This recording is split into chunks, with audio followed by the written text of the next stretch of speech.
saya mengusulkan buatlah yang namanya gerakan nasional, gerakan di media sosial.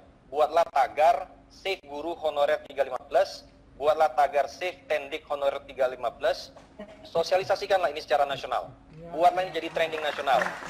Seperti itu. Itu lebih konkret. Ini konkret. Jadi kita tidak hanya bermain di retorika, tetapi juga kepada sesuatu yang langsung. Sehingga ini dapat menjadi atensi nasional.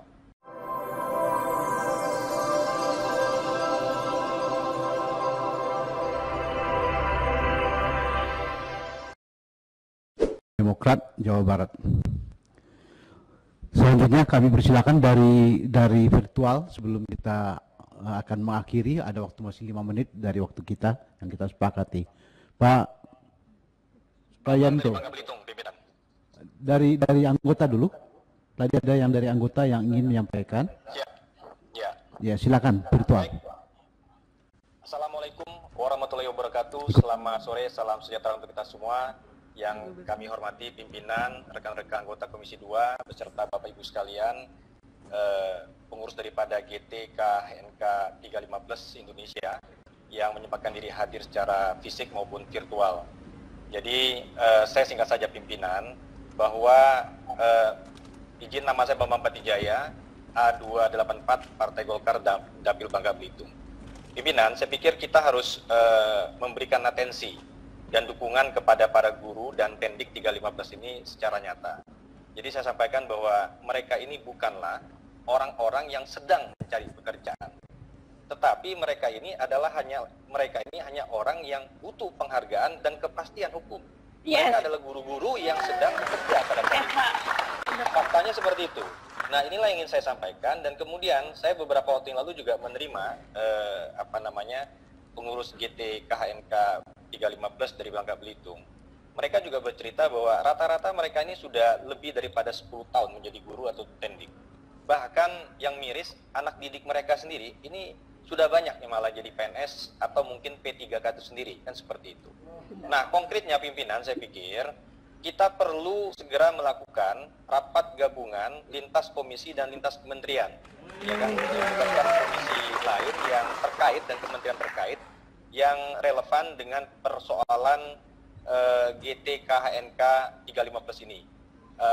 Di satu sisi kita juga tahu bahwa mungkin ada persoalan K2 yang memang belum selesai, dan saya pikir ini bisa kita gabung nanti pembahasannya, apalagi ini masih satu frekuensi dengan hasil rapat kita pada tanggal 19 November yang lalu dengan Menteri Pan-RB.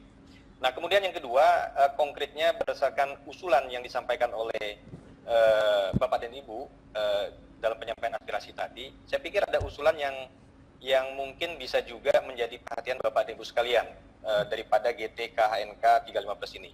Yang pertama, saya mengusulkan buatlah yang namanya gerakan nasional, gerakan di media sosial. Buatlah tagar Save Guru Honorer 315, buatlah tagar Save Tendik Honorer 315, sosialisasikanlah ini secara nasional. Buatlah ini jadi trending nasional. Seperti itu. Itu lebih konkret. Ini konkret. Jadi kita tidak hanya bermain di retorika, tetapi juga kepada sesuatu yang langsung. Sehingga ini dapat menjadi atensi nasional. Percayalah Bapak dan Ibu sekalian bahwa gerakan Bapak dan Ibu sekalian ini tentu akan mendapat apresiasi, mendapat dukungan dari masyarakat Indonesia. Seperti itu. Yang kedua yang ingin saya sampaikan adalah bahwa agar kawan-kawan pada GTKHNK 315 di daerahnya masing-masing ini tolong dapat melakukan komunikasi yang lebih intensif kepada dinas pendidikan setempat, kepada para bupati atau gubernur. Kenapa demikian? Karena jumlah formasi untuk P3K di bidang pendidikan ini tersebar datanya, ada di kabupaten dan di provinsi. Kami mendapati umpamanya dari audiensi kami dengan kawan-kawan dari GTKHNK plus Bangka Belitung, ketika mereka beraudiensi dengan Dinas Pendidikan Provinsi, mereka mendapati jumlahnya sangat sedikit. Ternyata yang dari provinsi ini hanya menampilkan data guru yang ada di SMA atau SMK. Sedangkan data dari TK, SD, SMP ini tersebar di kabupaten kota. Nah, inilah Bapak Ibu sekalian, saya pikir ini perlu koordinasi dari Bapak Ibu sekalian untuk juga mengawal agar jumlah formasi untuk P3K ini sesuai seperti itu. Jangan sampai lebih kecil dari formasi yang tersedia. Sekali lagi yang saya sampaikan bahwa Bapak dan Ibu sekalian yang tergabung dalam GTHKN Kampus ini bukanlah orang yang sedang mencari pekerjaan, tetapi orang-orang yang memang sudah bekerja sebagai guru maupun tendik, tetapi hanya ingin mendapat kepastian status dan penghargaan sebagai yang lebih layak. Saya pikir seperti itu. Dan garis bawah yang ingin saya sampaikan adalah bahwa jangan sampai kemudian Bapak Ibu sekalian, nasib daripada GTHKN Plus 35 Plus ini jadi komoditas politik hanya ketika sudah mau pemilu. Saran saya kalau pengalamannya memang sudah pernah di masa yang lalu dikeluarkan ke pres, kalau memang bisa diberikan saja. Ini adalah bentuk penghargaan kita kepada insan-insan yang mencerahkan kehidupan bangsa di negara Indonesia ini. Seperti itu. Saya pikir demikian pimpinan yang bisa sampaikan. Sungguhlah semak padang ilalang, akan habis debat bersih, omongan saya tak perlu panjang, saya akhiri sekian dan terima kasih. Wassalamualaikum warahmatullahi wabarakatuh. Baik, perkenalkan nama saya Agung Widiantoro dari Dapil Jawa Tengah 9, Brebes, Kabupaten Tegal, Kota Tegal. Saya dari fraksi Partai Golkar. Saya menerima dengan baik apa yang jadi aspirasi kawan-kawan pada hari ini. Kedua, kami memahami betul bahwa kawan-kawan sudah bekerja untuk Republik ini, memeras otak, memeras keringat, berkorban meninggalkan keluarga, tetapi belum mendapatkan kesejahteraan yang layak dari pemerintah. Betul? Tolong, sambil menunggu kami berjuang, bantu kami doa. Jelas ya?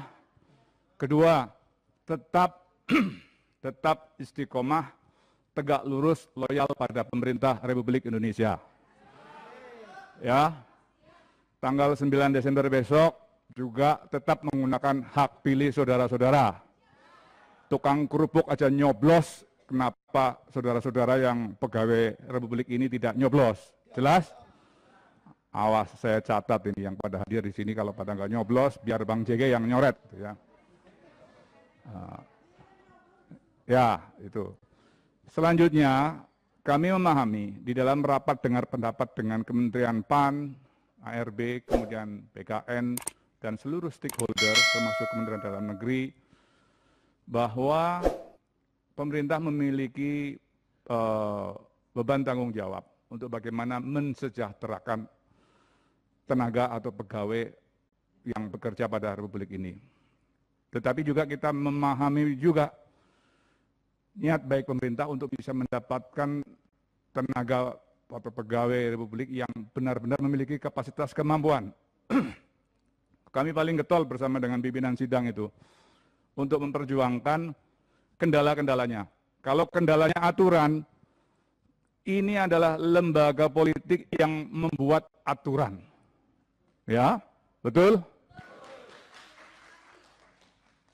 Kalau kendalanya adalah keuangan, kebetulan saya dan teman-teman yang ada di Komisi 2 juga ada yang duduk di Banggar, yang godok keuangan negara.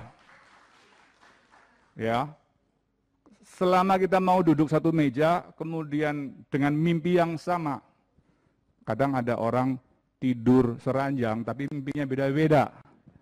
Nah, ini jangan, kita duduk satu meja dengan mimpi yang sama. Ya, kami akan perjuangkan nasib saudara-saudara. Jelas? Boleh tepuk tangan. Tetapi, ada tetapinya nih. Bantu kami untuk memberikan naskah kajian akademik. Nah, karena apa? Kami sudah melakukan analisis PP 48, mengakomodir K1, K2, kemarin K2 aja masih tersisa. Ini belum lagi yang non kategori, ya kan? Di PP 48 ada beban kendalanya. Apa itu? Ya, kalau saya udah catat. Pemerintah daerah kenapa nggak mau menandatangani lagi? Karena beban belanja keuangan daerahnya sudah melebihi 60%. Saya bilang koreksi itu peraturan pemerintahnya, buat kebijakan baru, kan gitu. Padahal juga tenaga pendidik diantaranya, guru, guru yang diangkat pada saat Inpres dulu. Kan udah banyak yang pensiun. Buktinya saudara-saudara sekarang kan masih dibutuhkan di sekolah itu. Cuma beda rekrutmennya. Yang satu loketnya, pembayarannya melalui belanja pegawai. Yang lain termasuk teman-teman ini melalui belanja operasional sekolah. Gitu loh. Ini harus dipahami dulu aturannya. Nanti persoalan-persoalan seperti inilah yang akan kita perjuangkan dalam rapat dengar pendapat bersama dengan pemerintah. Satu lagi sebelum saya tutup, loyalitas tegak lurus dan jangan bergeser 1 mm pun untuk mengabdi pada NKRI. Terima kasih. Wassalamualaikum warahmatullahi wabarakatuh.